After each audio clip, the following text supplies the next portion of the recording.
Welcome back to clean news Rajasthan की 10 फटाफट बड़ी खबरों में आपका स्वागत है। इससे पहले आप न्यूज को कहां से देख रहे हैं हमें कमेंट्स में बताना बिल्कुल न भूलें। साथ ही वीडियो को लाइक और चैनल को सब्सक्राइब भी करें।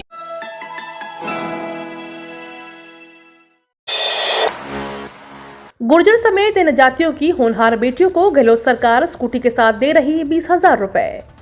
राजस्थान में गुर्जर, बंजारा, लोहार, रायका, रेबारी, हरिजन समेत पिछड़े वर्ग की जातियों की होनहार बच्चियों के लिए राजस्थान की अशोक गहलोत सरकार की ओर से देवनारायण छात्रा स्कूटी एवं प्रोत्साहन राशि योजना की शुरुआत की गई है, जिसके तहत 10वीं और 12वीं की परीक्षा में 75% से अधिक अंकों के पास करने वाली छात्राओं और अनुसूचित जनजाति की छात्राओं को निःशुल्क स्कूटी वितरण योजना की शुरुआत की गई। इस योजना का मुख्य उद्देश्य यह है कि छात्राओं को पढ़ाई में प्रोत्साहन किया जाए ताकि वह सबसे अधिक अंकों में पास होकर इस योजना का लाभ उठा सके। इस योजना के तहत 12वीं, स्नातक प्रथम, द्वितीय और तृतीय वर्ष में 10,000 रुपए वार्षिक और स्नातकोत्तर प्रथम वर्ष में 20,000 रुपए और स्नातकोत्तर प्रथम वर्ष में 50% से अधिक अंक प्राप्त करने पर द्वितीय वर्ष 20,000 रुपए प्रोत्साहन राशि दी जाएगी। जल कल्याणकारी योजनाओं से राजस्थान बना मॉडल स्टेट। मुख्यमंत्री अशोक गहलोत ने कहा कि हमने आमजन के हितार्थ बजट घोषणाओं को, जन कल्याणकारी योजनाओं और अहम फैसलों को धरातल पर उतारकर उन्हें सामाजिक और आर्थिक संबल प्रदान किया है। शिक्षा, स्वास्थ्य, पेयजल, सड़क, विद्युत, आधारभूत संरचनाओं सहित हर क्षेत्र के चहुमुखी विकास के किसी भी तरह की कमी नहीं रखी है। उन्होंने कहा कि पंचायत समिति उज्जैन में हुए विकास कार्य इनका एक बेहतर उदाहरण है। यहाँ के जनप्रतिनिधियों ने आमजन की मंशानुसार विकास कार्य कराए हैं। वर्तमान में यहाँ पर बालिका महाविद्यालय से लेकर कई सरकारी कार्यालय संचालित हैं। इससे लोगों को नजदीक ही सभी सुविधाएं मिल रही हैं।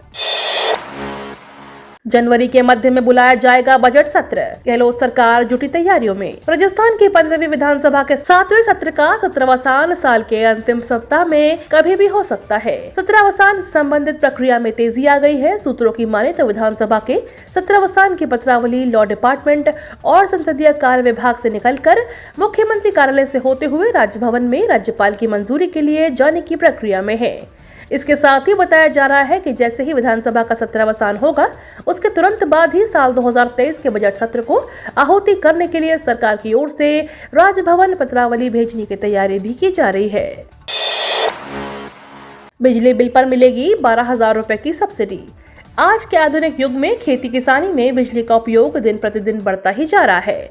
किसान खेती में बिजली से संचालित होने वाले उपकरण का उपयोग भी कर रहा है, जिससे किसानों का बिजली बिल दिन प्रतिदिन बढ़ रहा है। राज्य सरकारें किसानों को बिजली बिल में राहत देने के उद्देश्य से कई प्रकार की योजनाओं का संचालन किया करती है। इसलिए सरकार बिजली के इस्तेमाल के बजाय सौर ऊर्जा के इस्तेमाल को बढ़ावा दे रही है। सोलर पैनल लगवाने के लिए किसानों को सब्सिडी का लाभ भी प्रदान कर रही है। इस कड़ी में राजस्थान की गहलोत सरकार की ओर से राज्य के किसानों को हर साल बिजली के बिल पर अधिकतम 12,000 रुपए की सब्सिडी दे रही है। इस योजना का लाभ राजस्थान के सभी किसानों को मिल रहा है, जिससे किसानों का बिजली का बिल भी लगभग ना के बराबर हो गया है। अगर आप भी राजस्थान के निवासी हैं और खेती करते हैं तो इस योजना के आवेदन करके इस योजना का लाभ ले सकते हैं। रेलवे ने 4 और ट्रेनें की रद्द, आगामी 22 जनवरी तक नहीं चलेंगी। सर्दी बढ़ने के साथ ही कोहरे का कहर सामने आने लगा है। एक तरफ सुबह सुबह कोहरे के कारण सड़कों पर वाहनों की भिड़ंत के मामले लगातार बढ़ते जा रहे हैं, वहीं दूसरी तरफ रेलवे लगातार ट्रेनों को रद्द करने में जुटा है। रेलवे ने एक बार फिर से कोहरे के चलते 4 ट्रेनों को आगामी 22 जनवरी तक के लिए रद्द कर दिया है। हालांकि इसमें एक बड़ा कारण रोहतक और भिवानी के बीच चल रहा नॉन इंटरलॉकिंग का काम भी है। वहीं रेलवे कोहरे के कारण भी कोई जोखिम नहीं उठाना चाहता है, लिहाजा दोनों कारणों को मिलाकर 4 ट्रेनों को रद्द कर दिया गया है। इलाज के लिए 10 लाख रुपए दे रही सरकार। राजस्थान में इन दिनों राज्य सरकार की एक सरकारी योजना काफी ज्यादा सुर्खियां बटोर रही है। इस योजना के बारे में कांग्रेस के पूर्व अध्यक्ष राहुल गांधी भी सार्वजनिक तौर पर चर्चा कर चुके हैं। इस योजना का नाम चिरंजीवी स्वास्थ्य बीमा योजना है।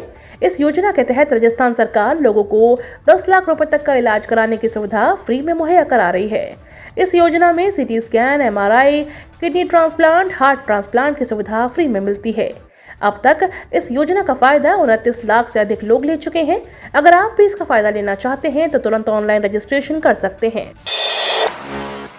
Call drop, slow data speed से मिलेगी राहत। कॉल ड्रॉप और स्लो डाटा स्पीड से अब आपको जल्द राहत मिल सकती है। सूत्रों के मुताबिक दूरसंचार विभाग टेलीकॉम कंपनियों को सेवाओं की गुणवत्ता सुधारने के निर्देश देगा। इसके लिए दूरसंचार सचिव ने टेलीकॉम कंपनियों के साथ 28 दिसंबर को बैठक भी बुलाई है। सूत्रों के मुताबिक दूरसंचार विभाग टेलीकॉम कंपनियों को सेवाएं सुधारने के निर्देश देगा।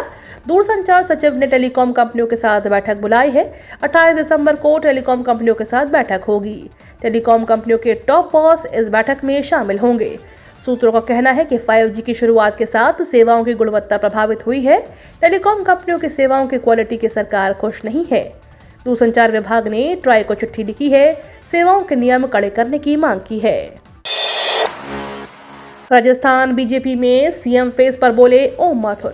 राजस्थान में विधानसभा चुनाव 2023 में होने हैं, लेकिन इससे पहले ही सीएम फेस को लेकर बीजेपी के वरिष्ठ नेता ओम माथुर ने बड़ा बयान दिया है। भाजपा के वरिष्ठ नेता ओम माथुर ने बीजेपी में गुटबाजी को लेकर कहा कि मुझे लगता है कि पार्टी बड़ी है और किसी के मन में कहीं न कहीं आकांक्षा रहती है, कहीं ऐसा दृश्य आएगा, लेकिन बीजेपी कार्यकर्ता आधारित पार्टी है। पार्टी जो भी निर्णय लेगी प्रत्येक कार्यकर्ता निर्णय मानकर चलेगा। चुनावी गर्मी बढ़ने के साथ ही ऐसा दृश्य देखने को मिलेगा। राजस्थान में बीजेपी के सीएम चेहरे को लेकर माथुर ने कहा, जनता में उत्सुकता नहीं है, यह आप लोगों के द्वारा बनाया गया एक अनावश्यक विषय है। चेहरा कौन होगा यह सेंट्रल पार्लियामेंट्री बोर्ड तय करेगा। हो सकता है वो बिना चेहरे के चुनाव लड़े, हो सकता है चेहरा तय करके चुनाव लड़े। यह अधिकार न मेरे पास या राजस्थान में किसी के पास है। राजस्थान में शिक्षक भर्ती परीक्षा में पेपर लीक पर उबाल, बीजेपी आरएलपी का प्रदर्शन। राजस्थान में द्वितीय श्रेणी शिक्षक भर्ती परीक्षा में पेपर लीक का मामला गर्माता जा रहा है। परीक्षा में सामान्य ज्ञान का परीक्षा लीक होने के विरोध में भारतीय जनता पार्टी और आरएलपी ने सोमवार को राज्य के कई जगहों पर प्रदर्शन किया। पुलिस ने इस मामले में 55 लोगों को गिरफ्तार किया है। मुख्य विपक्षी दल भारतीय जनता पार्टी और राष्ट्रीय लोकतांत्रिक पार्टी ने अलग अलग विरोध प्रदर्शन किए हैं और मामले की सीबीआई जांच कराने की मांग की। अजमेर में विरोध प्रदर्शन में शामिल पूर्व शिक्षा मंत्री व विधायक वासुदेव देवनानी ने कहा, मामले में सीबीआई जांच का आदेश दिया जाना चाहिए। राज्य में कांग्रेस के शासन में यह 11वां पेपर लीक हुआ है। यह उम्मीदवारों के साथ विश्वासघात है। विरोध प्रदर्शन में सांसद भागीरथ चौधरी और अन्य नेता भी शामिल थे। अजमेर में प्रदर्शन के दौरान भाजपा कार्यकर्ताओं और पुलिस बल के साथ धक्का मुक्की भी हुई।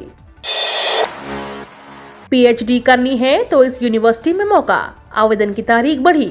राजस्थान के सबसे प्रतिष्ठित विश्वविद्यालयों में एक जयनारायण व्यास विश्वविद्यालय ने पीएचडी से पूर्व आयोजित होने वाले एमफिल पीएचडी एंट्रेंस टेस्ट की परीक्षा के लिए आवेदन की तिथि को एक बार फिर से 31 दिसंबर तक बढ़ा दिया है। यह खबर उन विद्यार्थियों के लिए उपयोगी है जो अन्य जिलों या प्रदेशों में जाकर पीएचडी में प्रवेश लेकर शोध कार्य करते हैं। व्यास विश्वविद्यालय में एमपीएचडी के प्रवेश की अंतिम तिथि वैसे तो 22 दिसंबर रखी गई थी, लेकिन विद्यार्थियों की भावनाओं को समझते हुए इस तिथि को 31 दिसंबर तक बढ़ा दिया गया है।